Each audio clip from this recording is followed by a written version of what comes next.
Hi, I'm Jim Geraghty of National Review, and we're here at CPAC. And our very first interview of our conference so far is Senator Pat Toomey, Republican of Pennsylvania. A big smile on his face today because a rather surprising victory for Republicans in the Senate yesterday. The controversial nominee of the Obama administration to run the Civil Rights Division over at the Department of Justice was rejected by the Senate with all Republican votes and 7 Democrat votes, if I'm correct. That's right. Were you surprised by that vote? I was.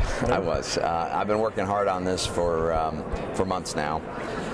And I knew we had a chance, but it is very hard to defeat a president's nominee under any circumstances. It's harder still when the Democrats control the Senate, and it's harder still when they change the rules unilaterally and allow themselves to confirm nominees with a simple majority.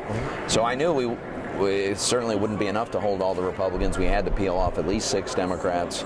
And I went into the vote yesterday morning pretty confident we had 2 or 3, but really not sure that we'd have any others. Here, obviously, every second-term president gets labeled a lame duck at some point. But obviously, you saw, as you said, 7 Democrats voting against the president on something that he had said was a pretty high priority for him, a high priority for Eric Holder.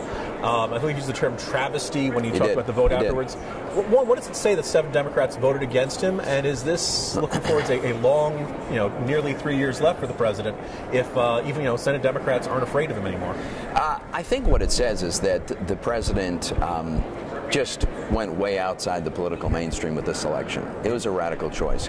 And I want to make an important point here, Jim, because the other side has intentionally mischaracterized my arguments against this nominee. It is not the case that I object to the principle that every accused person deserves competent legal defense. That's common sense. We all accept that. It is not the case that I think lawyers ought to be condemned for the crimes of their clients. Neither of those are the case. The reason that Edict Bella was unacceptable, and in the end unacceptable to 7 Democrats, is because he chose to join into a political campaign to lionize an unrepentant cop killer and use that as an opportunity to castigate and vilify the United States of America, our criminal justice system. It was bizarre and outrageous. And a person who would do those things, and by the way, incite racial strife in the process, that's just not a good choice to run the Civil Rights Division of the Justice Department. That's what this was about. And fortunately, 7 of the Democrats just said, and they were lobbied heavily by the White House and the administration, but they said, no, we just can't do this. You're in the minority in the Senate right now. Obviously, you're hoping that'll change after the midterm elections, but no guarantees. As a conservative, is it possible to get any reforms at the federal level while Barack Obama's in the White House, or is this just a matter of just playing defense until January 2017 and then hoping the country's in an okay shape when hopefully a Republican president takes over? Assuming we win, and it all depends on winning, obviously. I think we absolutely have to go for bold reforms. We should be going for tax reform. We should be trying to do entitlement reform. We should reform our energy policy.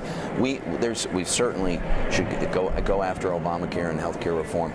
Now, look, we're not going to win all those fights. The president will veto some of it. In some cases, we won't get to 60 votes in the Senate.